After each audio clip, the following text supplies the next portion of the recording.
It's Ashley Caprice. You're now tuned in to Conversations with Caprice. I got hip-hop artist Blac Heat in here with me. What's up, man? Man.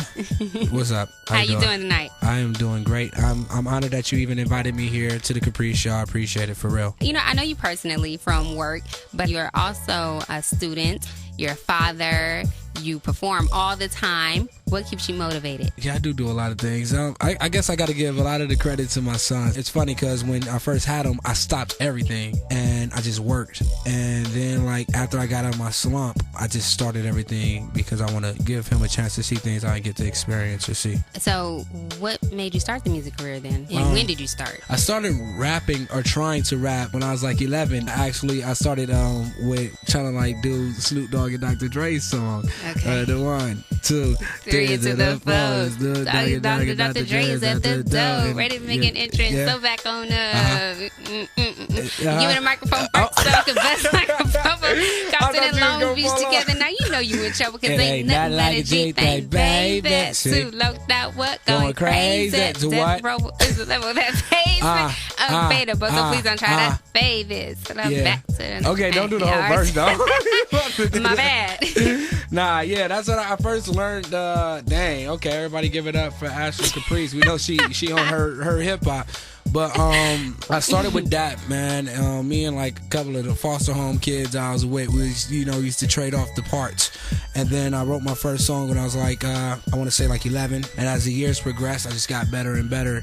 Now I'm at the point where I can like write a dope verse in like probably like, if the beat is real sick, probably like 8 to 15 minutes. Oh, that's nice. And it's about something? Yeah, it's about, yeah. Lyrical content. Bubblegum rap. That's one of the only, I got a song called Bubblegum Rap. But I actually have like these tattoos on my forearm, and I'm a dark cat, so many people don't know, but I got these tattoos on my forearm, and it says word skill, and it keeps me dedicated to like the lyrical side of music. You know what I'm saying? Mm-hmm. And you say you're a dark cat. Your name is Blac Heat. How'd you come up with that? Damn, that's a good question to ask. I'm gonna try to sum it up because it's a long story behind it. I'm gonna sum it up. It started off with the heat, going through the things I was going through as a child. You remember the expression, I'm heated, so heat. And it was an expression of anger back then when I was writing. I was writing as an outlet. And then the black started to come because it was things that I didn't know. And black is also another color used for unknown. So it's things that I didn't know about, and it's a lot of different mysterious things that life presents. So that's where the black part comes in. Oh, nice. So who are some of your musical influences? Everybody. Yeah? Well, kind of good everybody. And bad? Like good and bad, because like the bad show me what I shouldn't be doing. So they influence some of the stuff you hear because I don't do what they do. But then like, but for real though, real talk, you got some, I think you can learn from almost anybody and everybody, because especially if they're like rapping about life experiences, even though, it could even be about some club stuff, because that's a part of life, you might want to go dancing, or if they're rapping about some stuff with family issues. But like some of the names that I kind of like took to earlier was, of course, being on the West Coast, growing up in the 90s, Pac is one of the definite figures. I always loved the energy of Busta Rhymes, the lyrical ability of like the Mos Defs and the Talib Kweli's, or the clarity of Common, and then like the Twisters and the Bone Thug and Harmonies when I want to rap fast. You know what I'm saying? I got to give credit to all those cats forever. You know what I'm saying? The Ludacris, the versatility, all that good stuff. So yeah. You definitely have it all. All? I'm saying with music. Okay, damn. I thought I had a compliment gotta keep right you there. Together, man. Okay, my bad. All right, cool. You're tripping. No, all right, my bad. I'll be trying to grab every compliment I can. You know what I'm saying? No, but you definitely have it all musically, and I do hear some of them in your music. Okay. You are original, unique with it all. So what influences you to write your songs? You said you were heated back in the day. Right.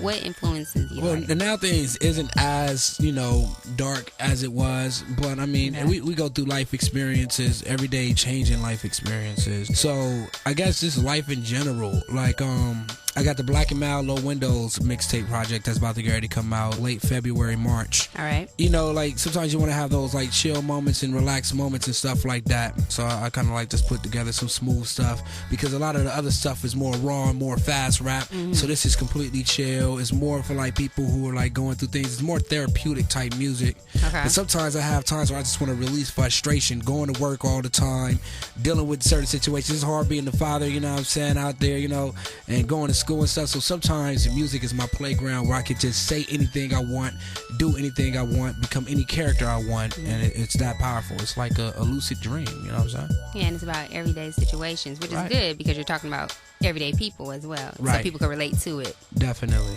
So in some of your songs, you sample old school artists. You know, you sample the beat. I've heard Marvin Gaye. I've heard SOS Band. So how do you feel the old school has influenced new school, hip hop, R&B, music in general? Well, shout out to the homeboy Fax. He did a lot of the production for me on like the Class album, which stood for Clean Lyrics and 6 Samples. And you know, the theme behind that was taking a lot of the old school samples and putting it to new stuff, like the old school music and previous R&B and different music styles like that and genres like that. Yeah, I think they're very important because, like, if you really look at it, music repeats itself, but it just takes on like a different form.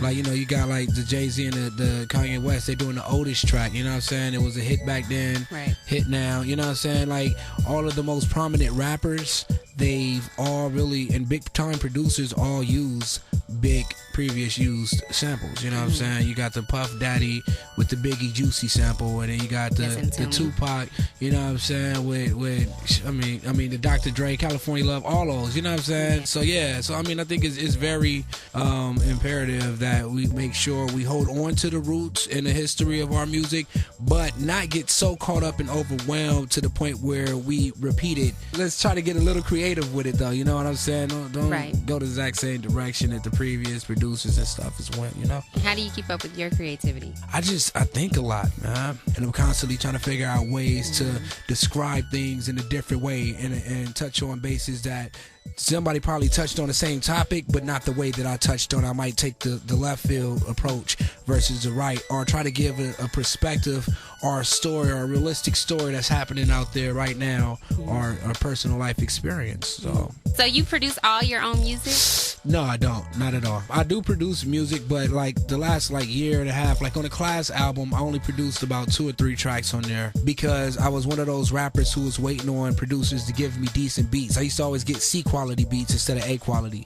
So I trained myself and learned how to make beats myself. Like back when I was 18, I've been producing since then.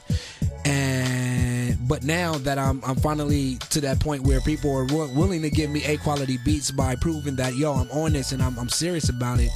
Now I've fell back on beats, but I'm gonna get back into it like towards this year to give other artists who had to go through the stuff I had to go through with the C quality beats. I'm gonna give them that A quality beat opportunity. Like later on this year, I'm gonna open back up my beat library for free. So Hit the Road Black video, it was very funny. Who directed it?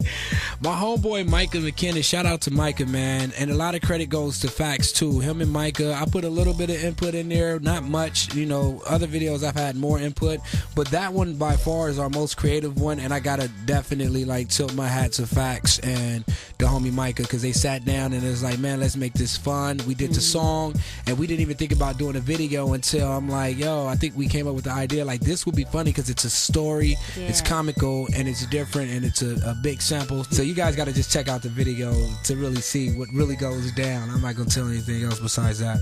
Definitely check out the video on his YouTube page, and it's called Road Black without the K, BLAC. So I've seen you perform a few times as well. You know, I come out, support your shows. Thank you. You're welcome. Thank you. You're welcome. And so you do a really good job. You have your energy or whatnot. How long have you been performing? Have you been performing the same amount of time? No, I did my first performance when I was like 16. It was like a Reseda Street Fair back in Northridge in the Valley. How did the people receive you though when you were performing? They thought it was cute, man. And my homeboy, big homie Shucks, who put me on for the first time during the show. Shout out to him. He's in Japan. Like, you know, he gave me props as my first show. Nice. And yeah, and from then on out, it started to get easier and easier and easier. Any advice for upcoming artists? Consistency. No matter what you decide you're doing out there, like if it's a trendy style of music, if it's underground, if it's backpack, if it's just raw music, whatever it is you're doing, just focus on it and stick to it. You can appreciate the other styles and genres of music out there, but do what makes you feel best and most comfortable to you. And if you remain consistent with it, it will pay off. I guarantee you, no matter what it is, it will pay off.